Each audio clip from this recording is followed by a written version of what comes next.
Başlayabilir miyiz arkadaşlar? Evet, değerli basın mensubu arkadaşlarım, hepinize genel merkezimiz adına saygıyla, sevgiyle selamlıyorum. Bildiğiniz gibi Türkiye'nin demokratikleşmesi ve Kürt sorununun demokratik siyasi yollarla çözülmesi için 12 Eylül'de başlayan açlık grevlerinin, süresiz dönüşümsüz açlık grevlerinin bugün 62. günündeyiz. Süresiz dönüşümsüz açlık grevlerinde özellikle 40. günün kritik eşik olduğunu, 40. günden sonra kalıcı sağlık sorunlarının, kalıcı vücut hasarlarının oluştuğunu defalarca sizlerle, kamuoyuyla paylaştık. Bütün bu uyarılarımıza rağmen hükümetin büyük bir duyarsızlık içerisinde çözümden uzak, siyasi bir takım polemikler üzerinden süreci götürmeye çalışan anlayışı sebebiyle maalesef bugüne geldik.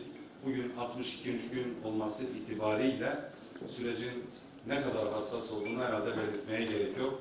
Her an cezaevlerinden artık cenazelerin çıkabileceği bir süreci yaşıyoruz.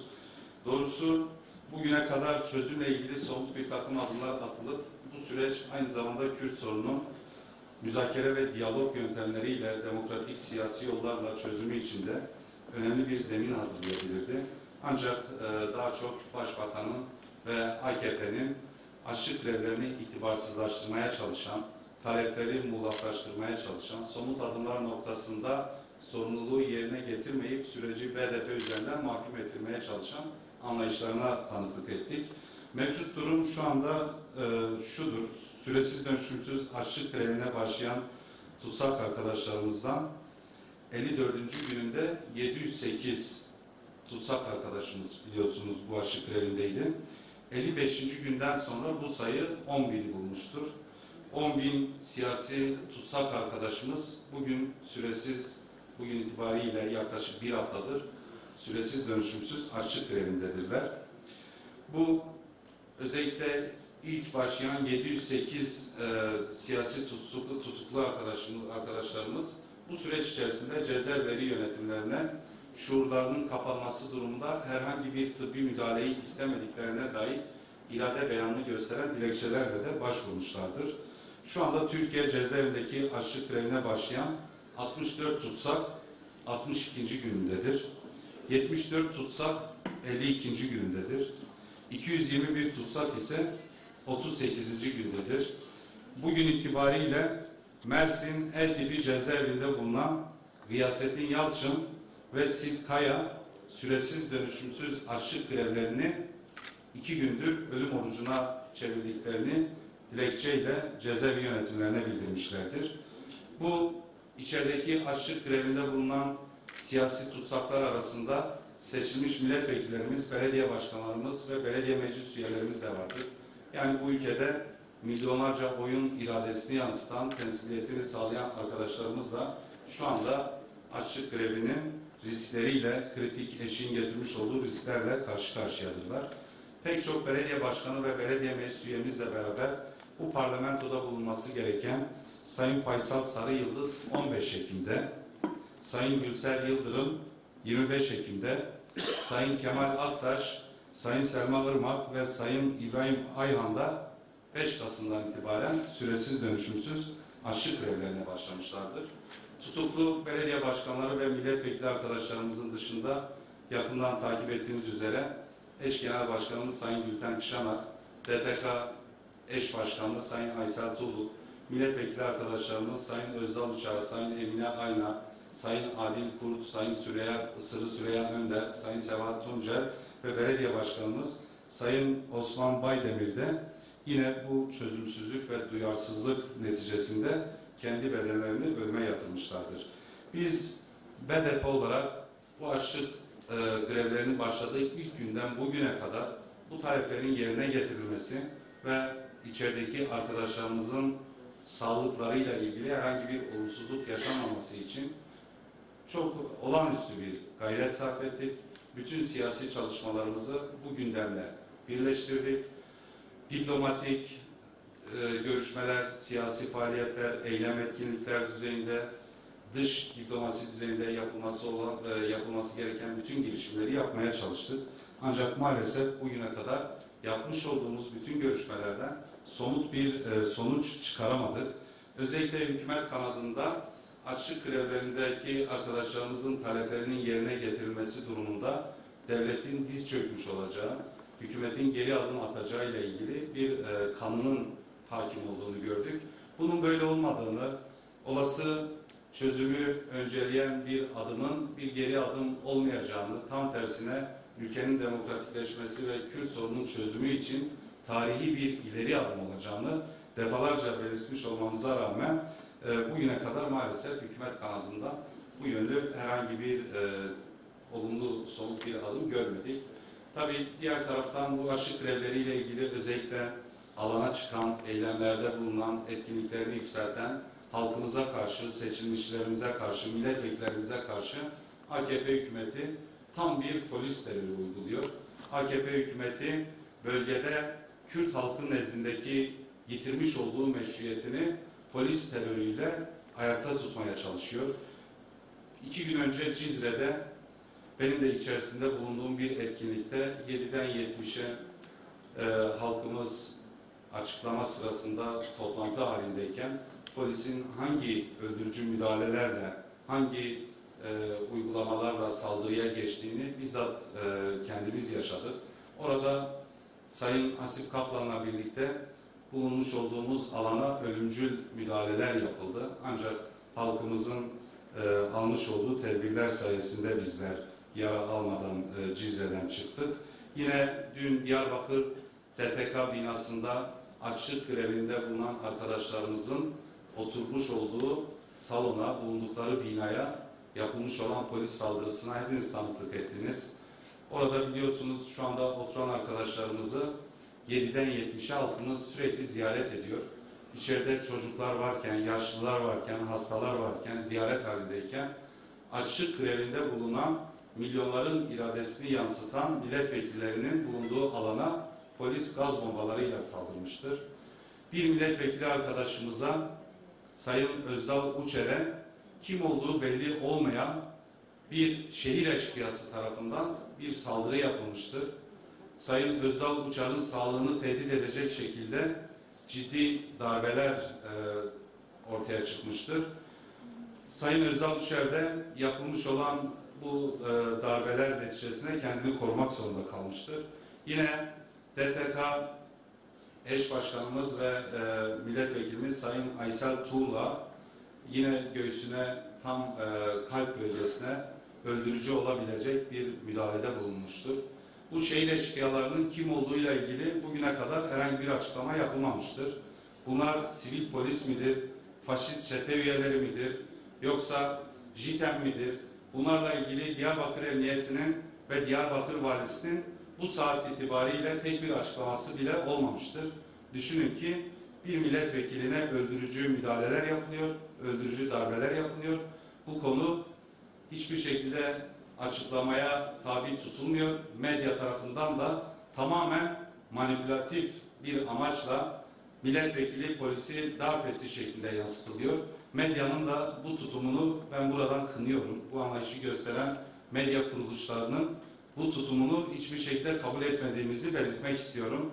Kendilerini bu görüntüleri tekrar izlemeye davet ediyorum. Yani bir milletvekiline kim olduğu belli olmayan, biz şu anda bunun sivil polis ya da farklı bir konumda olan birisi olduğunu da bilmiyoruz. Kim olduğu belli olmayan birisi yüzlerce polis önünde saldırıda bulunuyor, darp ediyor. Yine bir kadın milletvekili arkadaşımıza öldürücü olabilecek bir bölgeye darbeler yapılıyor. Bu görmezden geliniyor. Milletvekili arkadaşlarımızın meşru savunma hakkı çerçevesinde kendini korumak amacıyla yapmak zorunda kaldı. Aslında hiçbir şekilde o pozisyona hiçbir milletvekilinin düşmemesi gerekir, düşürülmemesi gerekir. Ancak kendini savunmak için yapmak zorunda kaldığı bir müdahale üzerinden BDP ve BDP'li milletvekilleri yıpratılmaya çalışılıyor. Bu tutum hiçbir şekilde kabul edilemez. Yine dün Bitlis'te aynı şekilde açıklama yapmak isteyen halkımıza karşı ve milletvekillerimize karşı öldürücü müdahaleler yapılmıştır. Sayın Hüsamettin Zenderlioğlu, Bitlis milletvekilimiz sırtından gaz bombasının mermisiyle yaralanmıştır. Şu anda sağlık durumu iyidir. Yine halkımızdan yine bu öldürücü müdahaleler sonucu yaralananlar olmuştur. Tabii bütün bunların sebebinin Başbakan'ın ırkçı açıklamaları olduğunu biliyoruz. Başbakan'ın BDP'yi hedefleştiren, BDP'li milletvekillerine hedefleştiren açıklamaları ve hükümetin politikaları olduğunu biliyoruz. Yine bütün bunların sebebinin İçişleri Bakanlığı'nın yayınlamış olduğu darbe dönemlerinde, sıkı yönetim, OHAL dönemlerinde bile bu şekilde devreye girmeyen, her türlü demokratik eylem ve etkinliği yasaklayan genelgelerine dayandığını biliyoruz. Artık bir mitingi bırakın, bir basın açıklamasına bile yasaklayan bir faşizmle, ileri düzeyde bir faşizmle karşı karşıyayız. Bunu çok net olarak belirtiyoruz. Biz bütün bu saldırıları halkımıza, milletvekillerimize, seçilmişlerimize yönelen bu saldırıları kınıyoruz. Bu saldırıların mutlaka tarih önünde, halkın önünde hesabının verileceğini biliyoruz ve bunların da hesabını takip edeceğimizi tüm kamuoyuna ve tüm halkımıza belirtiyoruz. Buradan özellikle gündemi tekrar kritik olması itibariyle süresiz dönüşümsüz açlık grevine getirmek istiyorum. Artık her an cenazenin çıkabileceği, her an ülkede geri dönülmez bir çatışmalı sürecin derinleşebileceği bir kritik eşikten geçiyoruz. Biz bugüne kadar AKP ile yapmış olduğumuz bütün görüşmelerden bir sonuç çıkaramadık. Bundan sonra BDP tarafından herhangi bir görüşme talebi olmayacaktır. Çünkü somut adım atma noktasında AKP ve hükümetin hiçbir duyarlılık göstermediğinin farkındayız. Bu nedenle AKP artık bir an önce eğer ülkeyi böylesi çatışmalı bir sürecin içerisine sokmak istemiyorsa, açlık grevlerinde yüzlerce cenazenin cezaevlerinden çıkarak katliamcı bir diktatöryel rejim olarak tarihe geçmek istemiyorsa bir an önce somut adım atması gerektiğini tekrar belirtmek istiyorum. Bunu yapmak bir hükümetin, bir başbakanın sorumluluğudur ve hiçbir şekilde de bunu bir siyasi malzeme olarak, bir siyasi polemik konusu olarak artık bu saatten sonra ele almamaları gerektiğini belirtiyoruz. Bu saatten sonra gösterilecek her duyarsızlık iktidarın sorumluluğunu daha da perçinleştirecektir. Çıkacak her cenazeden AKP hükümeti, Adalet Bakanlığı ve Başbakan sorumludur ve tarihe de bu şekilde not düşülecektir. Umarız ki bir an önce bu taleplerin yerine getirilmesi noktasında somut adımlar atılır.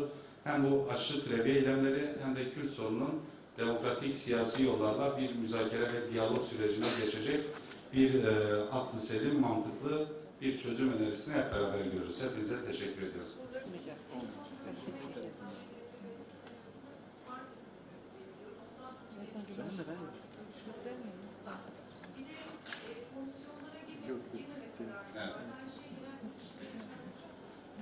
Evet, sondan başlayayım.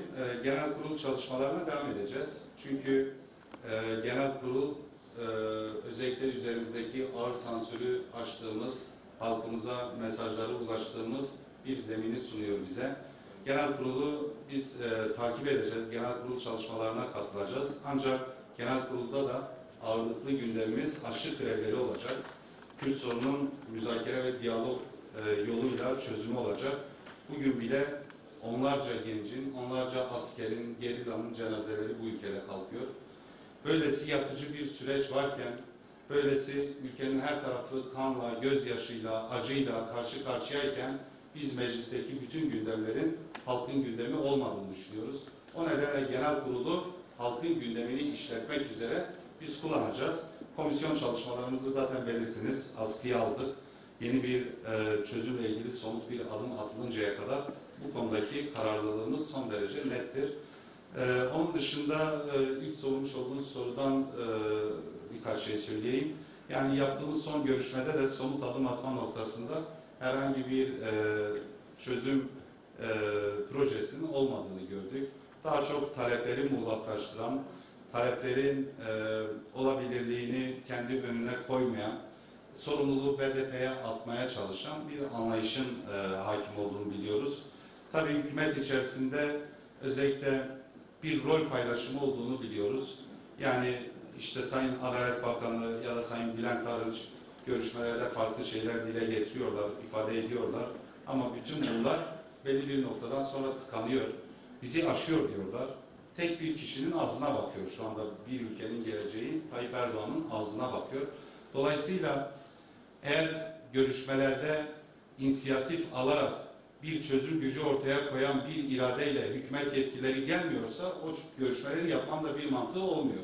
Çünkü bütün görüşmelerde dile getirdiğimiz hususlar son noktada bizi aşıyor denerek Başbakan'a iletilmek üzere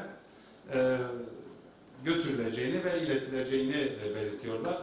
Tabii Başbakan'ın da hangi noktada olduğunu biliyorsunuz. Başından beri açlık grevleriyle ilgili manipüle eden, tutsakların bir an önce ölüme gitmesini deyim yerindeyse provoke eden bir söylem içerisinde. Dolayısıyla bu haliyle ve bu şekliyle bu görüşmeleri devam etmenin bir anlamı yok diye düşünüyorum. Hocam açlık grevleri kritik bir noktaya geldi dediniz.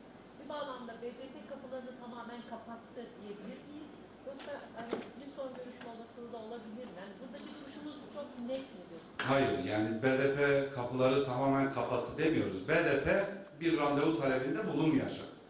Bundan sonra eğer hükümet bu sorunla ilgili adım atmak istiyorsa, bu sorunu çözmek istiyorsa cezaevindeki tutsak arkadaşlarımızla görüşecek. BDP ile görüşme talep edecek. Biz içerideki arkadaşlarımızla görüşerek bu talepleri değerlendireceğiz. Tabii ki yani somut adımların atılması, bir çözümün ortaya çıkması noktasında bizim bir duyarlılığımız var. Ancak görüşme talebi BDP'den hiçbir şekilde hükümete ulaşmayacak. Onu söyleyebiliriz. Sorun içinde olacak belki ama son günlerde Başbakan'ın açıklamalarıyla tartışmaya başlandı. İdam cezası gelsin gelmesin. Nasıl değerlendiriyorsunuz bu tartışmayı? Evet. Şimdi bu tartışma tabii insani açıdan ve siyasi açıdan normal ruh sağlığına sahip olan bir başbakan tarafından dile getirilmiş bir söylem değildir. Bunu çok açık ve net belirteyim. Bunun sebebini şöyle açıklayabiliriz. Şu anda yüzlerce tutuklu arkadaşımız ölümle burun buruna ve belki de birkaç hafta içerisinde yüzlerce tutsağın cezaevinde cenazeler çıkabilir.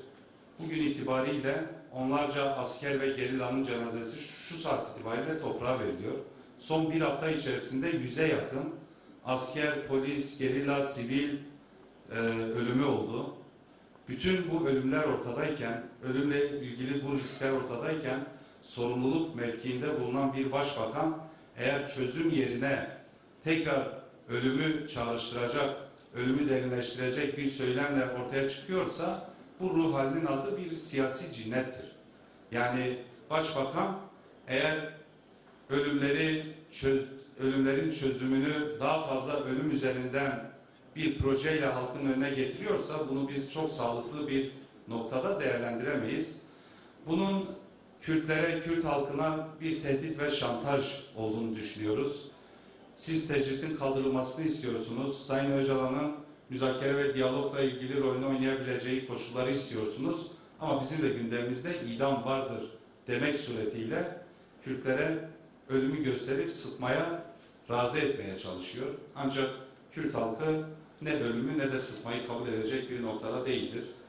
Diğer taraftan kendisinin daha önce yapmış olduğu açıklamalar var. Bakın buradan o açıklamalardan birkaçını ben sizle paylaşayım. Yani sadece bu açıklamalar bile Başbakanın ne kadar ciddiye alınması gerektiği noktasında hepinize fikir verecektir. Bakın 9 Haziran 2002 tarihinde DSP, MHP, ANAP koalisyonu idam cezasının kaldırılmasıyla ilgili bir AB reform paketi üzerinde çalışırken AKP Genel Başkanı olarak Tayyip Erdoğan şu cümleleri kullanıyor. AB'ye giden yoldaki bütün engellerin kaldırılması gerekir.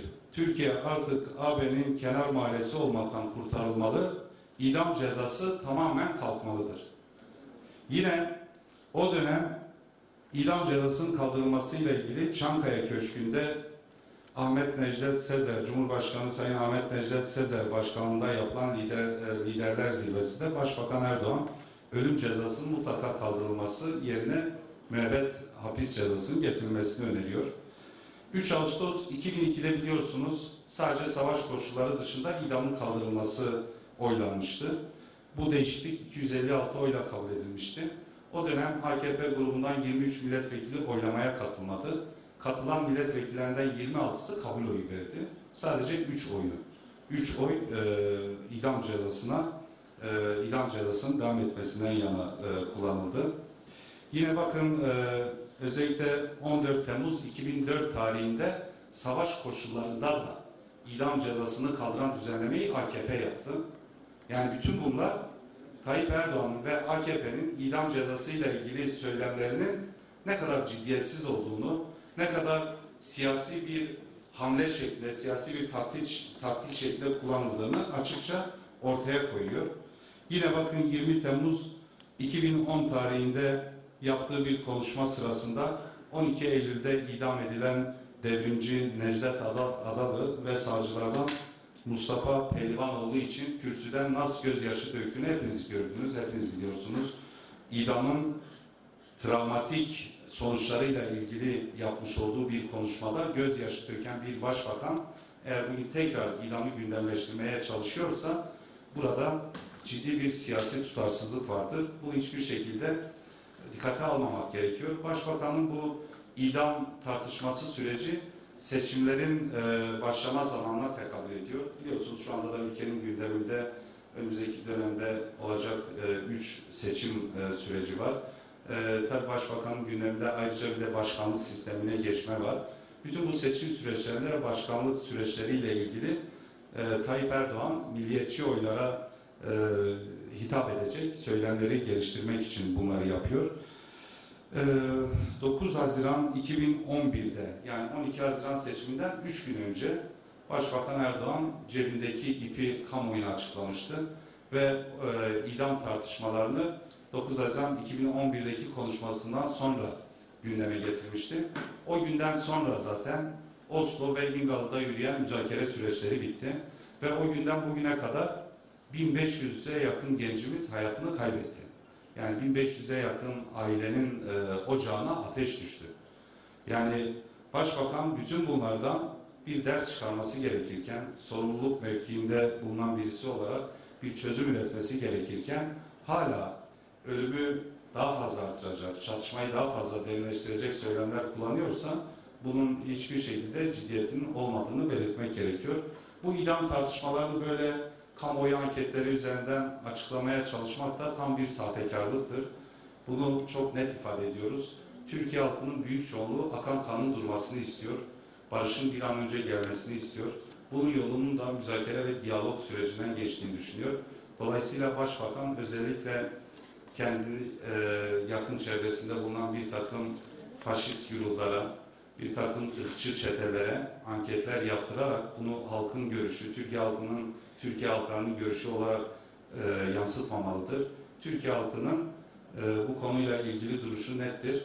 Eğer bu kadar fazla anketler üzerinden, rakamlar üzerinden değerlendirme yapmak istiyorsa, meclis çatısı altındaki Sayın Öcalan'ın kendi irademdir imzasıyla gelmiş olan 3,5 milyon dilekçeye bir göz atsın.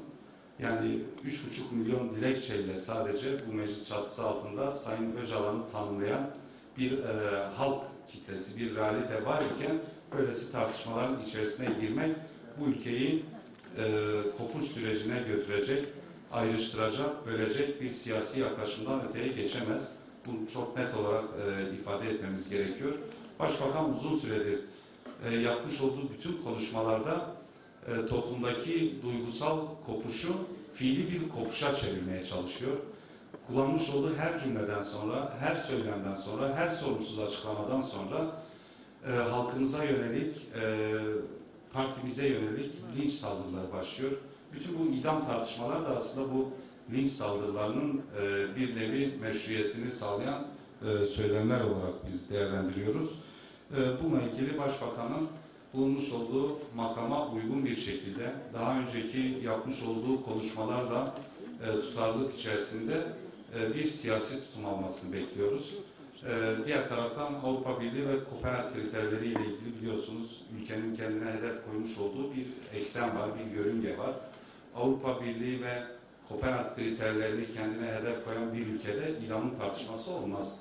Yani bu idamın tartışma süreçleri Avrupa Birliği ve evrensel insani sözleşmelere göre tüketilmiş süreçlerdir. Dolayısıyla Başbakan bu söylemini bir an önce terk etmelidir. Kullanmış olduğu her cümle çatışmayı derinleştirmekten başka hiçbir işe yaramıyor. İdamı da asla geri getiremeyeceğini bizden daha iyi bilir.